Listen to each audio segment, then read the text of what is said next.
Not everybody likes them, but they don't care. Hi, I'm Carl Bates of BBC and Millwall I Follow. You're about to listen to Millwall No One Likes Us Talking's Eamonn Barclay, talking with my good friend and co-commentator at the Den, former Millwall captain and legend Les Briley. Talking about his life in the second episode starts from the departure of George Graham and Theo Foley to Arsenal and follows the Lions' progression to the top flight with John Docherty and Frank McClintock at the helm, and ends as the Lions are relegated from the top flight and head to Tenerife with a new manager. Enjoy.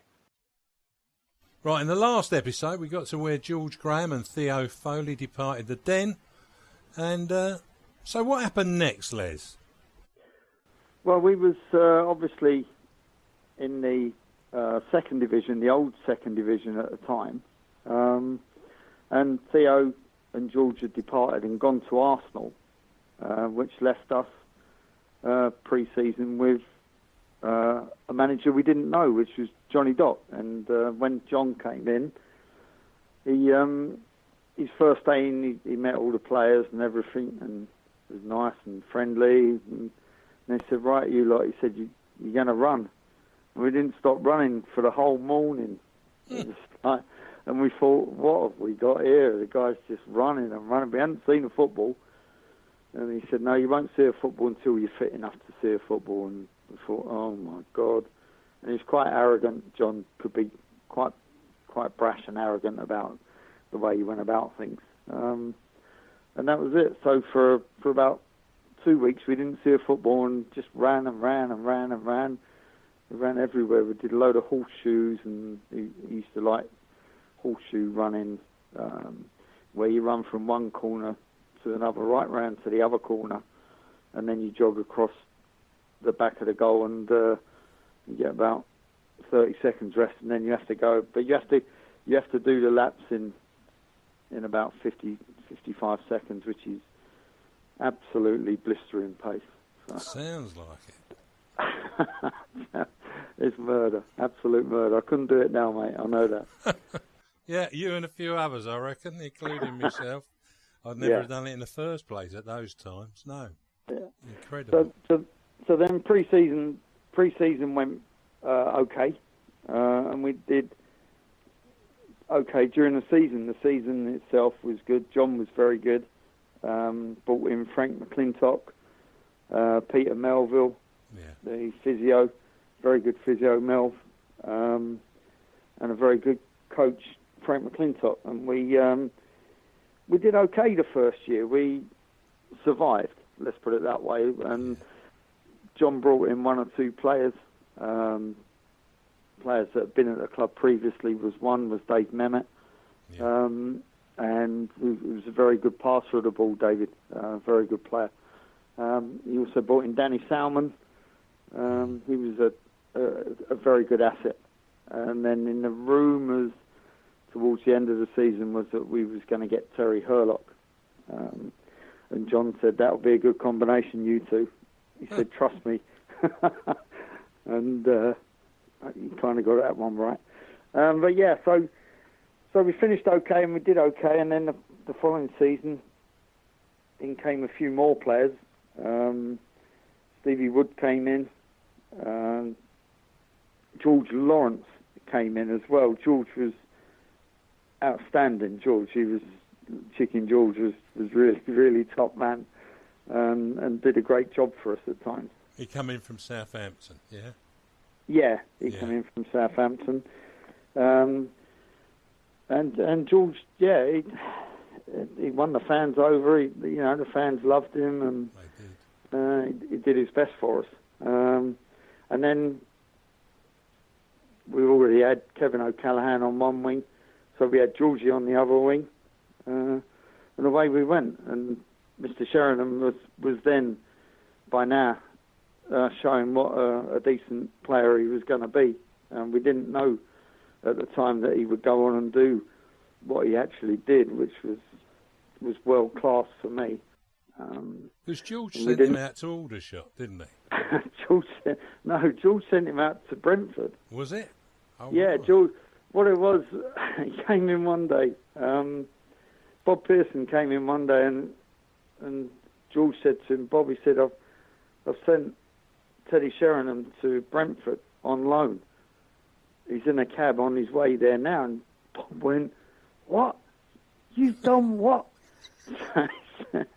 He said, "I've sent him out on loan." And crazily enough, Bob managed to get the cab to turn around and bring him back. That's a great story. Yes. Unbelievable. He was in a cab going to sign his contract over at Brentford, and I don't know how Bob Pearson done it. I really don't. Whether he rang the cab company or what, because just about mobile phones. I don't think we had it. It's not as if you could ring him on your mobile phone these days. No. Not back in them days. So Bob got him back, and saved Teddy's life really, or career if you like, because anything could have happened on loan at Brentford. Ted could have, got the ump and not liked it, and then thrown the towel in. It's easy to do that. Yeah. So it was a good decision by Bob Pearson to get him back, because in the first season we played with Ted and Michael Marks up front for us. That's right. Michael did a great job alongside Ted. George was feeding crosses in for George Lawrence, by the way, not George Graham. Yeah. George Lawrence was feeding balls in for these boys to score, and we did okay in our first year. We survived, and as I say, and then in come Woody, Urlock, Jimmy Carter came in and made a big difference. Jim was had bundles of pace, lovely lad, couldn't defend to save his life, wouldn't tackle. And I remember saying to him one day, "Are you ever going to put your foot in and tackle?" He said, "No." He said, "You and Urlock do that for me." Yeah. So he's a great lad, Jimmy. He said, "You just give me the ball." He said, "No, I'll do the rest." And that's what he did, Jimmy. He was brilliant, absolutely brilliant. So first year in, did okay. Second year in, John brought players in, and we was looking a decent outfit. We'd won quite a few games. We was in top half of the league. In fact, we was sixth in the league, and I don't think we dropped out of sixth place all season. Eventually we went to the top. But by Christmas we were playing West Brom away, and you go on a coach, and then you get up and have your pre-match meal, and then we had a bit of time to watch a bit of Saint and Greasy, and then it came on about the second division, and it's all Aston Villa and Leeds. It's Aston Villa, they were top of the league, and Leeds was second, and it was everybody else, and mentioned everybody else, West Brom and da-da-da, and of course then there's Millwall.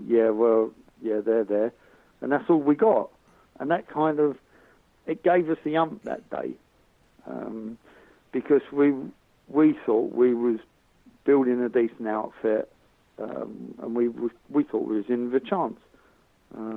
And then for St and Greasy to say, "Well, there's Millwall, they're there," and that's it. And that kind of, that spurred us on, and we went and smashed West Brom 4-0, I think it was. I was there. That was on Boxing Day, wasn't it? I Yeah. was there. What a journey that was to get up. It was a horrible day, and get up to West Brom, and actually there weren't too many West Brom supporters there either, as I remember, and we just absolutely took them apart. It was an incredible performance, and old Teddy, he had a brilliant game. Yeah, Ted scored a hat-trick. He did, yeah. And I think I might have popped one in that day as well. I think he did, actually. So that spurred us on, and then from Christmas onwards, we just went on a massive winning streak. We didn't lose for quite a while.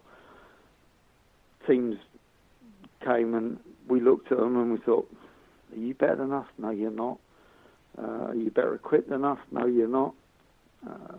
We had pace down the wings. We had height in the box.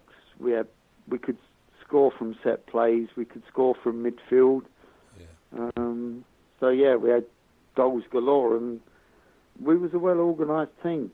John had made us, and Frank had made us a well-organised outfit. And the first 5 minutes of every game, you might know this because you'll have watched many a game.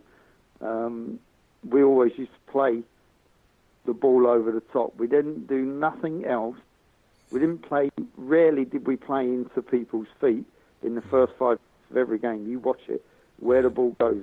We turn teams and make them constantly defend, play in their half. And that was John. John was big on that. John was really big on that. We would press teams really high and win the ball back as high as possible. Not like today where they sit back and then have to build up. You know, we used to go press high and play teams high. Our forwards never came short for a ball because they wouldn't get it because the ball was always going long. Yeah, he was always going in behind, and teams couldn't deal with it. And John was brilliant at that. He was great at that, and we put it into action really well. And teams couldn't deal with it. And you know, Teddy Sheringham's pace up front was absolutely brilliant. He was great, Teddy. He'd time his runs to perfection. He'd run along the line. Yeah, he'd run along the line, and you'd dink the little ball in behind for him. And mate, honestly, the amount of times Ted got in behind, and you know, he's a fabulous player, absolutely top world class player. But George could never see that. George could never see that coming. Bob Pearson could see that, but George could never see it, and didn't really fancy Ted. But you know, should have stuck with Ted because he turned out to be world class, Mr. Sheringham. Absolutely, probably one of our best. Well, I can't think of anybody else really. No, he world class, mate. So that season went on, and I think he went to somewhere like Boothbury Park, as I say, remember, horrible ground up in Hull, wasn't it? Yeah, we got to the stage where we was mathematically safe, and we knew that all we had to do was to win at Hull, which was, as you say, not a very nice place to go, but we have to go there. So we travel up, and obviously we are going to win the league if we get the points. Yeah. And Hull very nicely tried to persuade us to have a few bottles of champagne. They put on half a dozen bottles in the dressing room. Whether they knew they was going to lose or what, I don't know, but it wasn't the best game in the world, I must say. No. It was a penalty from Kevin O'Callaghan, smashed it in the bottom corner, that actually won us the game. And as I say, it wasn't a great game, but we did the job, and we won. And we knew we were promoted, but you know, that game made us the champions. Were you on edge for that game? Is that what happened? Possibly. But you can win games. You still win games, although you don't play very well. That's right. You can still win games. Grind it out. And it was one of those games where we didn't play particularly well, but we won. Yeah. And that was, we did that a lot. It might not have been the best football in the world. You haven't got to play scintillating football to win games. You just need to put the ball in the back of the net, and we had people that could do that, and we did that. And when we came up against Leeds United away at Ellen Road, and you're winning 2-0 with 5 minutes to go, and they score, And I know how General Custer felt now, because it was like the Alamo that night at Leeds. Yeah. They threw everything at us and absolutely bombarded us with everything. They threw the kitchen sink and all in everything. And I never felt pressure like we'd felt pressure that night at Leeds. Incredible game. And we beat Aston Villa at home, 2-1. And the Villa boys came into the players' lounge afterwards, and they said to us, they were very honest and very good. And they said, "Well, you're the best team by far." And to win the league, like we did, proves that you are the best team in the league. The best teams win the league. Yes. There's no two ways about that. You don't win the league for not being the best team. All the teams that win the league, the Liverpools and all those teams, look at Liverpool this year, they've stormed it, absolutely stormed it, and they've won the league. Look at Leeds United, they're the best team in the league without a shadow this year, and you've got to say that, although it hurts me to probably say that, and it hurts the Millwall fans to hear it, you can't argue with it. No, we ran them close, though. Yeah, we ran them close on a 4-3, I think it was. Yeah. But I mean, and then after it, well, you just won't believe that after the game, our end was just rammed full with, the whole stadium was full of just Millwall, and everybody ran on and stripped you. And we got stripped, and we're having to say, "Oh, yeah, no, don't take the gear," because we didn't have any other kit. We only had the one set of kit, so we had to play. Next week we got to play. Next week we got no kit. You've nicked all the kit, and I remember I just probably had a jock strap left and a pair of socks, and that was it. Shorts had gone, shirt had gone. Everybody had stripped you naked, and fans were going bananas. They did. Yeah, fans were going bananas, and that some of the stories I hear from people later on, they tell you, I was there, and we flew up by plane, and the plane, as we landed at Biggin Hill, it just ran out of petrol. Huh. And I think, you're having a laugh yet? You must have been flying on fumes or something, Yeah, But how people got there, I just don't know. But I mean, the fans are fantastic, and we stayed the night in the hotel. We'd gone up and stayed in a hotel and had pre-match, and we didn't know until after the game that we wasn't going home, which was a surprise from John.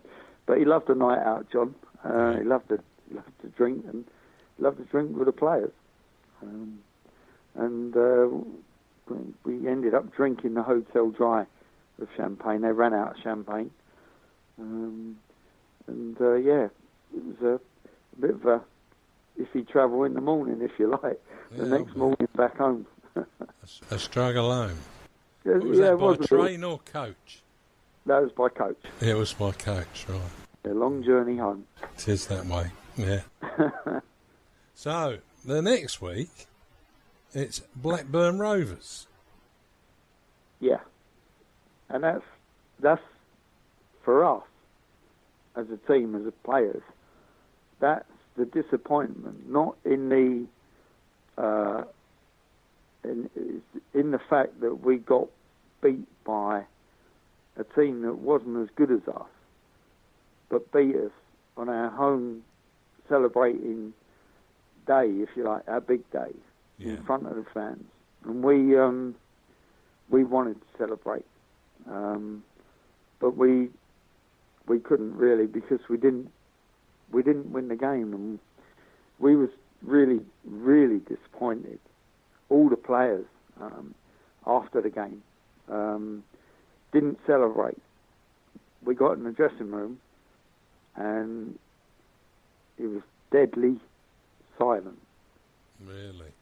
Absolutely deadly silent. And the first one to say anything was Frank McClintock. Right. He came in, and we was expecting the biggest rucking you've ever had in your life from John. And John just didn't say nothing. We didn't say nothing. You could hear a pin drop in that dressing room. Nobody came in, and then all of a sudden Frank burst in the door. You miserable lot of bastards! Why don't you celebrate? Come on! And Frank, he just got the champagne out. He popped it. He got everybody buzzing, everybody talking, and we were, even though we walked out, when we walked out in front of the home crowd, we were still, we were taking, we were smiling and clapping, and we've still got it that they beat us. Yeah. I think everyone thought you were a bit hungover. That was the trouble. Well, no, that was the bonus, actually. They thought that was the case, yeah. No, it wasn't the case. It wasn't the case. We seriously just didn't pick up Simon Garner. No. He scored a hat-trick that day. Yeah. And we just didn't pick him up, and we should have done better. But hey-ho, it is what it is, and you can't take that away. But truthfully, deep down in that dressing room afterwards, it was silent. Yeah, it was still a great day though, Les. And mate, it was fabulous day. It was the best day of my career, if you like. I mean, you can play 5, 6, 7, 800 games and not win a thing. No. To have actually won the league, I've been promoted many times with clubs and been relegated as well. Yeah. And know the feeling. But that is for me is a piece of history in my career. Well, it's not only a piece of history in your career; it's a piece of history in Millwall's history books. You are the only captain to have ever taken the club to the top flight. Right? Yeah, it's a fabulous achievement, and I'm so proud of it. I'm just having a moment here. Hey, nothing wrong with that, Les. It was brilliant. Just having a moment because, absolutely, it is the proudest moment of my career and for Millwall. Yeah, it is.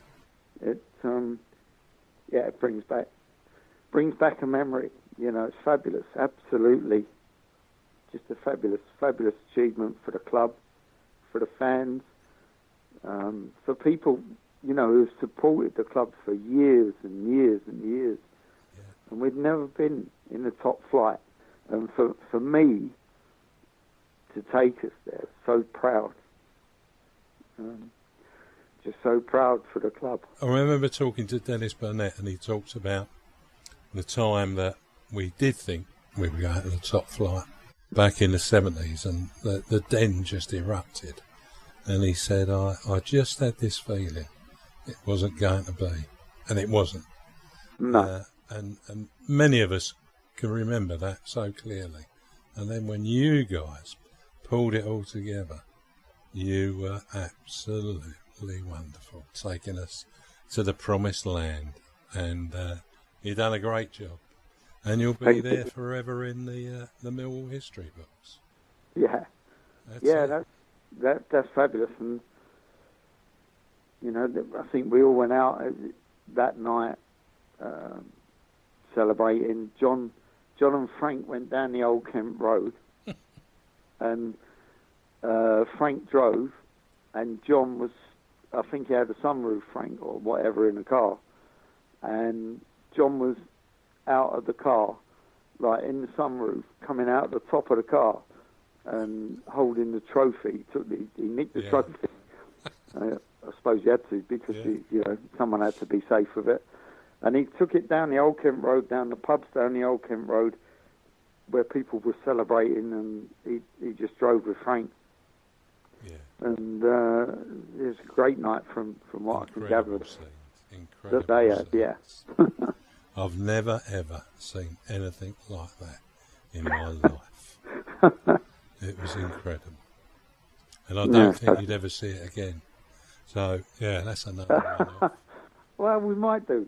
Yeah. I think we might do. I mean, Gary Rioch's doing a great job currently.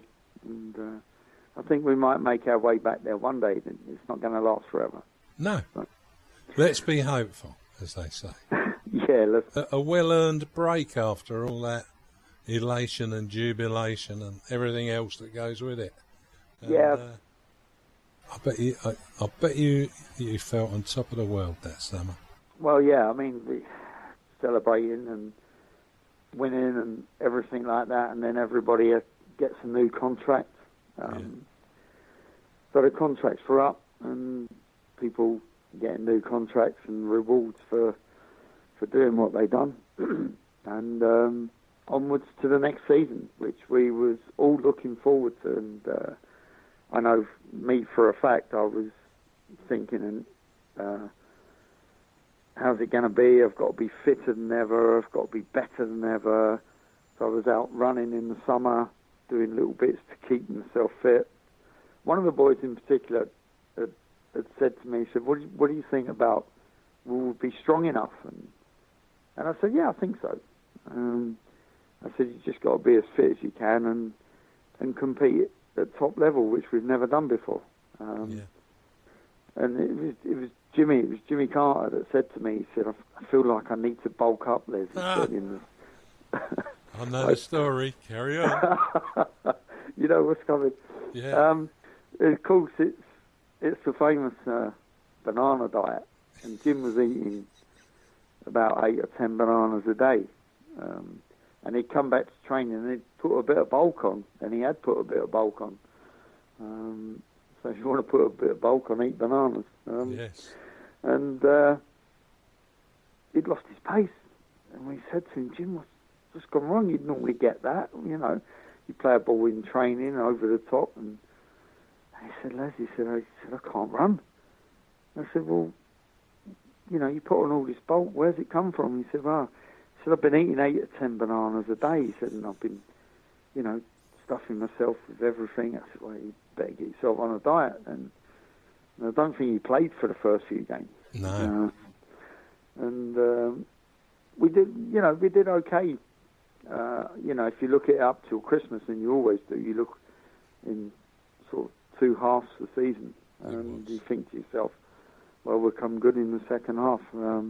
But we hadn't lost many games, and the games that we did lose, though, we'd lost by big margins, and we couldn't fathom that out, and we couldn't work it out. We tried everything in training, defending this way, that way, and then we just put it down to just that we just at times weren't good enough. And but then the games that we did win, we surprised ourselves at some of the games, and they were coming thick and fast. And we was okay. We was riding quite high, and obviously by October we got to the top of the league, which is another milestone for me to captain a side that's top of the highest standard in football is just outstanding. And the boys were proud of that, and seeing Millwall at the top of the league, top of the Premier, well, not the Premier League, the highest league in football. So we was really, really proud of that, and we loved that and thought it was great, and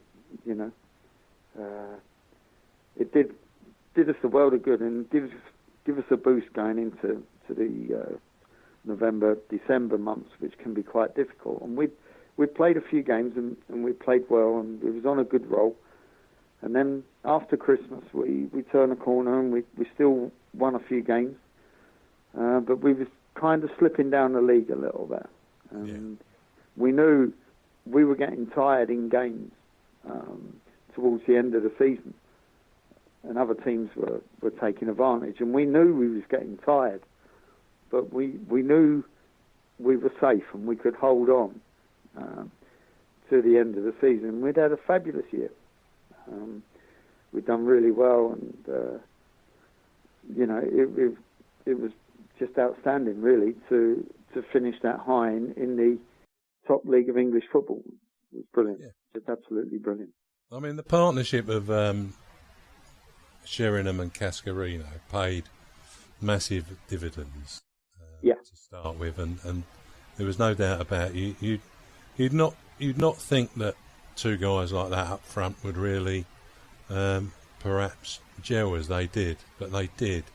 But what was there? How did they play together? What was it that made them special? But it was Teddy's craft movement, and Cass read Ted like a Janet and John book. It was so easy to read and so easy to play with. Ted, you knew, you had to know Ted. I could pick Teddy out of the corner of my eye. I would receive a ball, need half a turn, and I knew where Ted was going and what he was doing, because you glance your shoulder first before you receive the ball. And I knew where Ted was going to be, and I could pick him out over the top. I could pick him out to feet, and then Cass would play off of that so well. And what a great combination! You know, if Teddy was out of the box, Cass would be in the box. If Cass was in the box, you know, it was just different class. The swivel, the movement, you know, they were just outstanding. And they read each other so well, and they, such a good combination. It was probably the best combination I've seen. And, you know, you talk about Shearer and Sheringham. You know, you can see why, you know, a player of Cass's greatness is, you know, and Shearer's movements and things like that. They were very similar to Cass, and that's why Shearer and Sheringham did so well for me. But yeah, Cass in the box was lethal, and so was Ted. Yeah, they both could do it.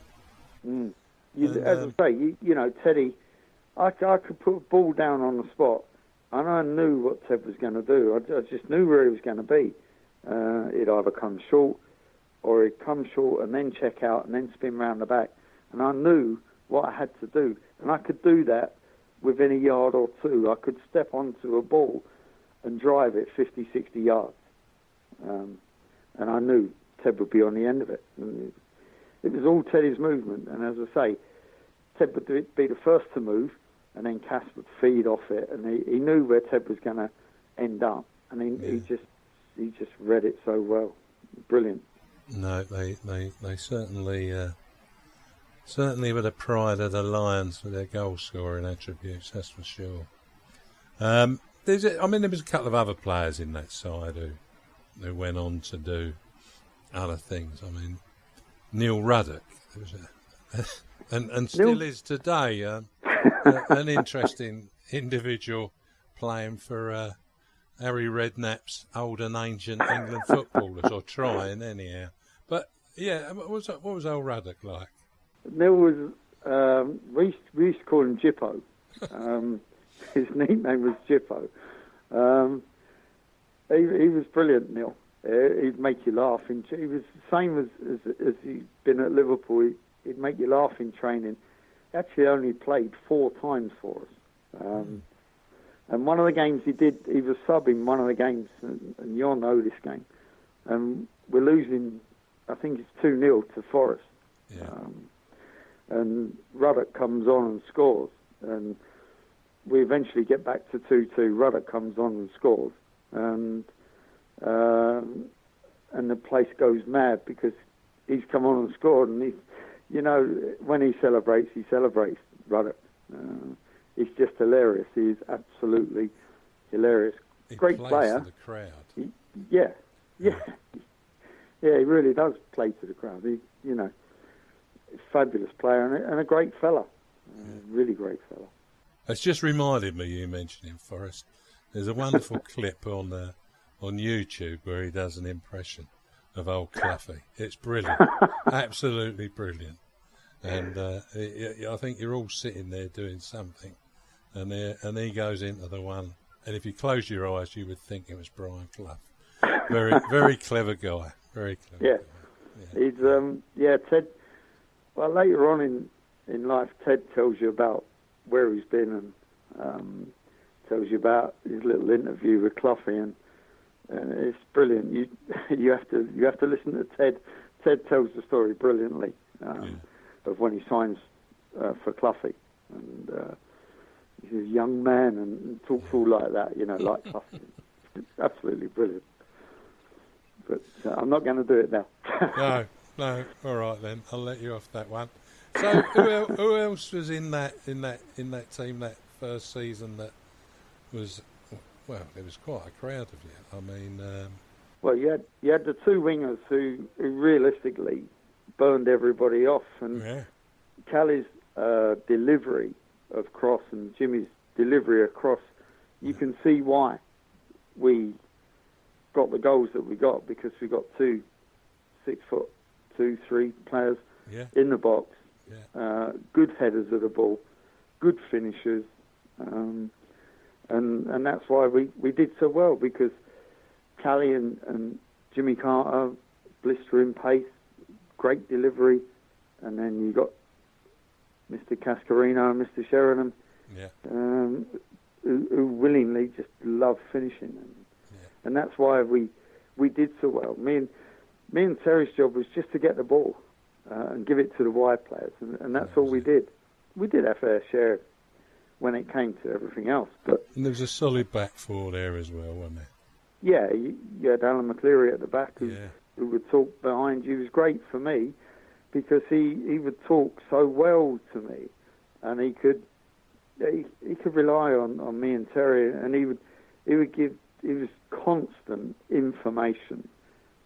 Which was great, which is just what you need, because you just never know when people are coming in behind you or going short and long. And he would read the game very, very well, Alan. He was really, really good.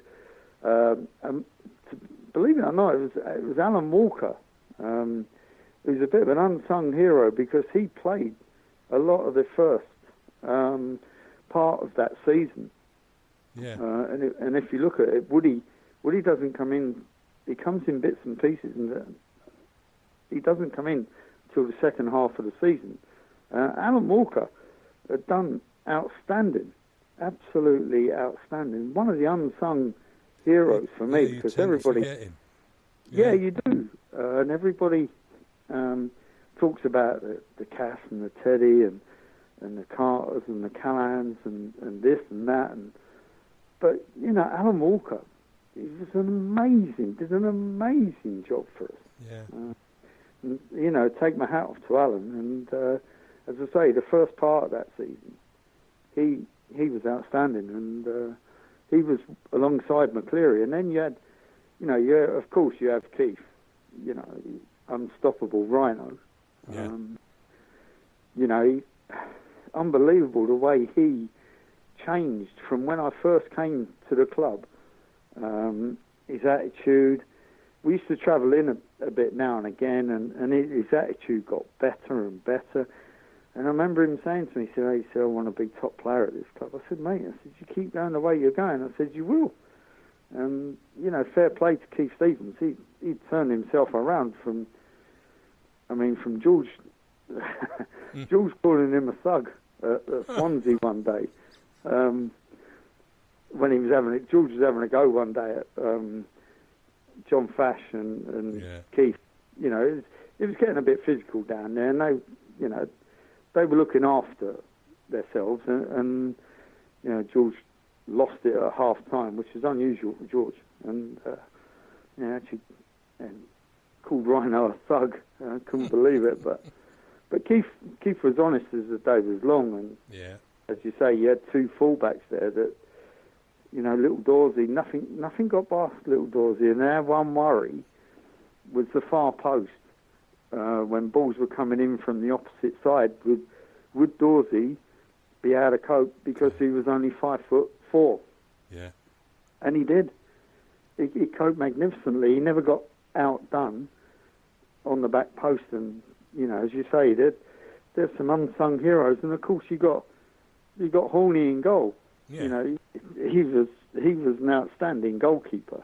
Yes. And he went on to play for the England under-21s, and you know, that's a great achievement. And you know, other players did as well. Alan McCleary got a shot there as well. Got an England under-21s. So yeah, we had a really, really good setup. You did, and I think we all thought that that first season was really, not too bad. There were lessons to be learnt and things like that. How did you all look back on that first season when you sort of came out at the other end? We got together in the pre-season, and we knew it was going to be hard. Right. But what we didn't know was Cass was going to leave us. Right. And that was a bit of a shock. In some respect, from the point of view, we couldn't turn the money down. We didn't think Cass would leave, but you know, he did, and he was a big loss to us. Yeah. You know, we weren't ready for that, and that shook us. And it lost a bit of rhythm in the team, to be fair. Yeah.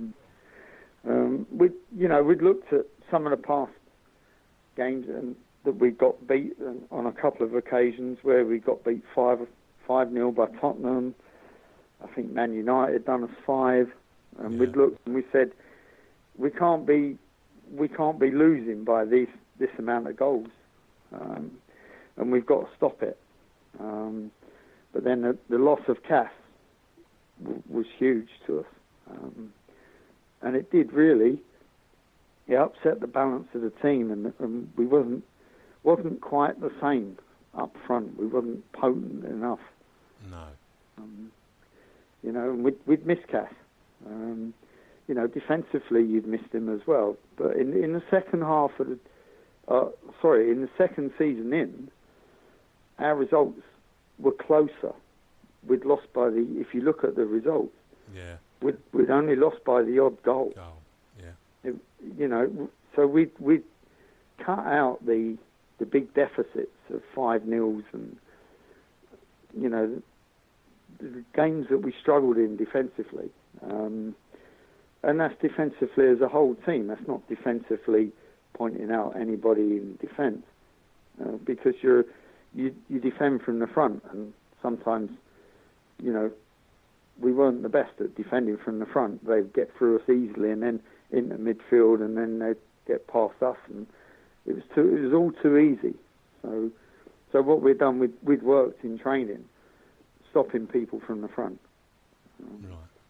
and it had its effect. But obviously, it had its effect going the other way. Not only had we lost Tony Cascarino, but you know, we'd lost the goal scoring.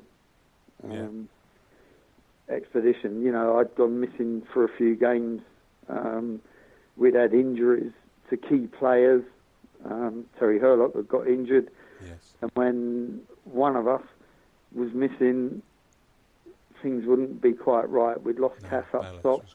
It wasn't quite right. And then we'd lost another player for a period of time. And we'd lost Callie for a little bit, Jimmy for a little bit. You know, we'd all taken knocks and little injuries. And it was beginning to take its toll. We was having to bring players in, which was nobody's fault. You have to rely on your youth system, and we were bringing players in that had never played at that level. And they did a good job, don't get me wrong. They did a brilliant job. You know, the likes of Darren Morgan, I thought he played against Man United and had an outstanding game. He was outstanding. You know, but it upsets the balance of the team and the rhythm of the team, and of course by Christmas time, we'd lost John and Frank, and that was huge. That was absolutely devastating for us. We'd lost the little man who used to make things happen for us, and Frank would always be, if you needed somebody to go and talk to, Frank was a book of knowledge as regards football. And yeah, the rhythm, the wheels had come off, basically. The spine had gone. Yeah, we'd hit a brick wall kind of thing, and sadly, the second half of the season, we slipped and slipped in relegation, and that was it. It was kind of all over, really. You'd lost your manager. Bob Pearson had kind of stood in and did a fabulous job. There was nobody else who could have stood in other than Bob, because Bob knew everybody and brought everybody to the club. Yes. And did an amazing job of keeping everything going and keeping us as close as we could. And then we get towards the end of the season, and it's not until officially that we're relegated that Bruce Rioch comes in as manager. Yeah. And then the wheels definitely come off.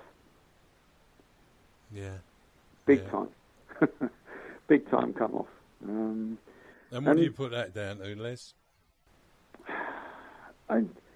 It's just a huge loss. You're losing key players. Cascarino and Herlock was going. We knew he was going. So you're losing part of the team that had been so successful and such a well-oiled machine that we just couldn't deal with it, and should have done better, really, to be honest. But then, a new manager comes in, and it's up to him and his staff to motivate and get you going. And to be fair to Bruce, he did try that. But Bruce made the mistake of trying to... He was a disciplinarian, Bruce. And, yeah, I've heard that said. And he made the mistake of saying, "I'm going to change this club," and that's lethal. You don't change Millwall. No. You don't change Millwall. And he said, "I'm going to change this club. I'm going to change this and change that, do this and do that." And then he said he tried to get a relationship with me that John had, and you won't do that. You won't ever do that, because John and I were really close. But Bruce tried to get that kind of relationship with me, and it didn't work. And he'd let people go, players go, and it was the squad that was just dwindling. New players were coming in. Don't get me wrong; they were good players, but it wasn't all gelling. And it wasn't going to be gelling, and he was kind of trying to get a quick fix of getting us back into the, or keeping us in. Well, we'd already gone, but just keeping us going until the following season. But it kind of wasn't working, and there were certain things, I mean, I was club captain, team captain, and then he got rid of Danny Salmon, and Danny was PFA rep, and Danny did a great job representing the PFA. Yeah. Because you always need a PFA rep, and somebody's got to do the job. And we come up with all sorts of problems. And Bruce, I was constantly in Bruce's office every day, trying to save the club. And then we had Nicky Coleman and Sean Sparham. Unfortunately, had to retire through injury that season. And they came to me and they said, what's the procedure?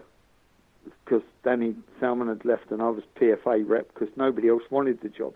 I didn't want the job, to be honest. I had enough on my plate. Yeah. So then I go in to see Bruce, and he says to me, Les, he said, I've decided that I'm going to give him 50% of the contract. And I went, you ain't doing that, Bruce. I said, you can't do that. yeah, he said, I've decided, he said, I spoke to the chairman. I said, Bruce, legally, I said, you can't do that. I said, what you have to do is you have to pay all their contracts. Yes. I'm not going to do that. And I went, well, I'm sorry. I've got to look after the players here, and I'm going to have to call the PFA in. And I had to call Gordon Taylor to come in and sort out Sean and Nicky contracts. And then that was the kind of end for me as regards my relationship with Bruce, really, because I didn't like what he was trying to do. He was trying to rip people off for what they was entitled to, and I wasn't having that. No. So that kind of the starts on the following season, really. But what happened was Bruce said, I want to take everybody away, and I said, okay.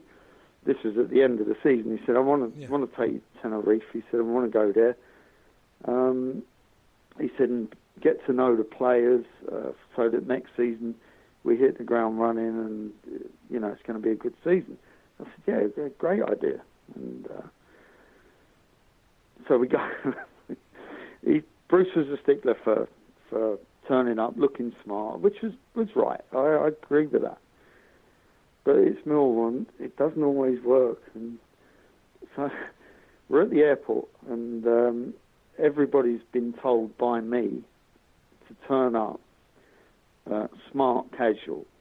Yeah. That does not include jeans, but you haven't got to wear a suit, but you got to be smart casual. In other words, no scruffy jeans, no cut downs, and no anything like that, because all the cut down jeans were all the fashion then. Yeah.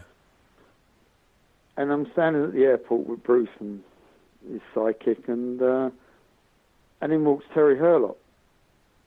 And the other thing Bruce liked was people to be clean shaven. Right. And in walks Terry Hurlock. It looks like something out of the Hillbillies. He's got cut down jeans, flip-flops, hair down beyond his shoulder, and a beard. And Rioch says to me, he says, what's that? I said, that's Terry Hurlock. And he said, I thought I told you that everybody had to. I said, yeah, I told everybody, clean-shaven, smart casual. He turns up flip-flops, cut-down jeans, and a rucksack for a week in Tenerife. Well, so that, I said, he said, what do I do about it? I said, you don't change this club, Bruce. I said, you've got this big thing that you want to change the club, and you ain't going to change players and characters like that.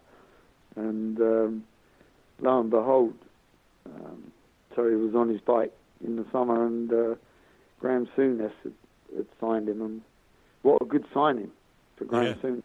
Yeah, great signing, and a big loss for us. Yeah. A huge loss for us, and he was so funny. Look, people don't realise he's so funny. He really is so. He's a bit like Ruddock, but he's just so funny. Yeah. But yeah, that was the kind of rocky road for me, really, because when we was in Tenerife, he said, I want to get to know the players, and the players didn't want to know him. It was a shame. It just didn't work out. They kind of led him a bit of a merry dance in Tenerife, which nothing to do with me, but yeah, some of the things that went on, I could tell you, but yeah, it just didn't work out, and as I say, it was kind of the end for me as regards Bruce. I knew where I wasn't going to be wanted, kind of thing. Well, that's a good place to stop. Well, I hope you enjoyed the chat between Les and Eamonn as much as I did. Now, next week, the final episode will focus on Les Briley's life back in the second tier, competing over 220 appearances with Millwall before heading to Brighton and Slough Town thereafter, before ending his playing days. The story ends where Les finds himself today. If you have someone you might like us to interview, give your reasons on an email addressed to nolutalking@gmail.com. That's NOLUTALKING TALKIN without a G. So that's nolutalking@gmail.com. Thanks for listening, and we will play out for you to practice once again for our games on Tuesday and Saturday with the Wall of Sound.